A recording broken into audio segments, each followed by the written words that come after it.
Moore County, North Carolina remains under a state of emergency after gunfire damaged two key electric substations on Saturday, causing widespread power outages. North Carolina Governor Roy Cooper has called this a malicious criminal attack on the entire community that plunged tens of thousands of people into darkness. We want to bring in the governor of North Carolina, Mr. Governor Cooper. How many residents are without power at this time, and when do you expect it to be fully restored? Well, it's been a rough 4 days for people in and around Moore County. At this time, about 35,000 people are still without power. You know, that means no traffic lights, schools being closed, small businesses closed down that are trying to sell here during Christmas. And we worry about the health and safety of people, particularly those in adult care homes and those who live by themselves, particularly our senior citizens and those who are vulnerable. We've worked closely with Duke Energy, which is the utility here. They are working 24/7 to get the power back on. They expect later on this afternoon that a number of people will be reconnected, and hopefully everybody by midnight tonight.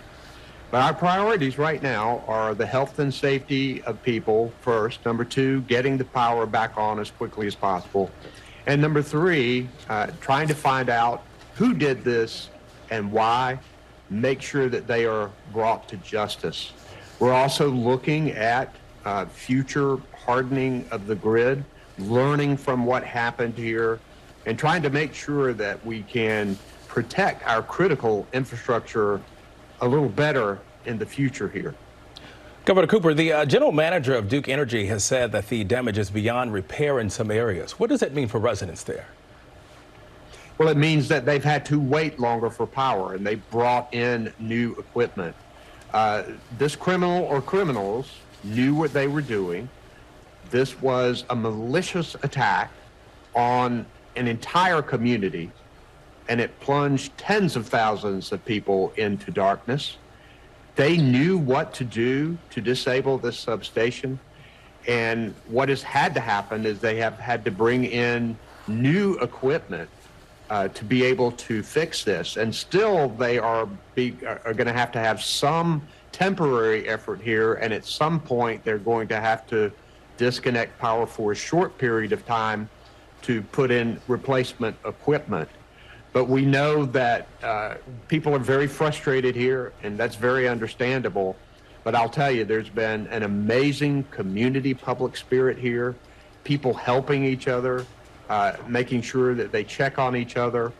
Our state has provided a lot of resources for working with locals on a shelter, mass feedings, bathrooms and showers for people.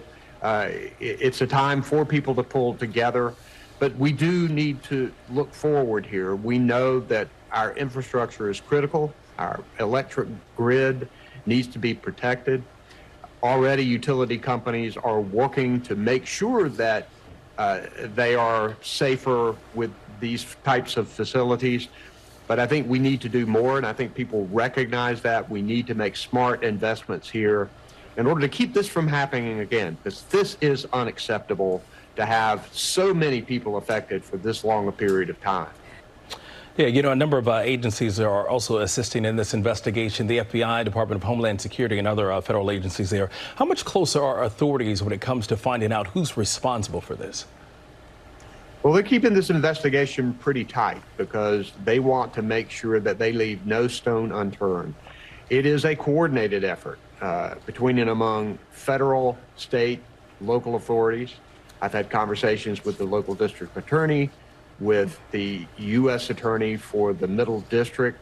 I know they are using resources across the board to work to chase down leads and to identify who did this and why, and to bring that person to justice.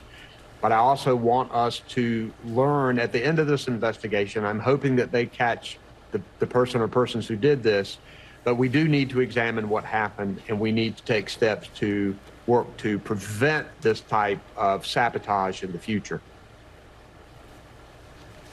All right, North Carolina Governor Roy Cooper, thank you very much for joining us. We appreciate it, and the best of luck to you and your residents. Thanks, guys. The governor has called this a new level of threat. You don't see this very often, so hopefully they find who's responsible for that. It's awful. Let's hope so, and the motive behind it as well. Well, hey there, GMA fans. Robin Roberts here. Thanks for checking out our YouTube channel. Lots of great stuff here. So go on, click the subscribe button right over here to get more of awesome videos and content from GMA every day, anytime. We thank you for watching, and we'll see you in the morning on GMA.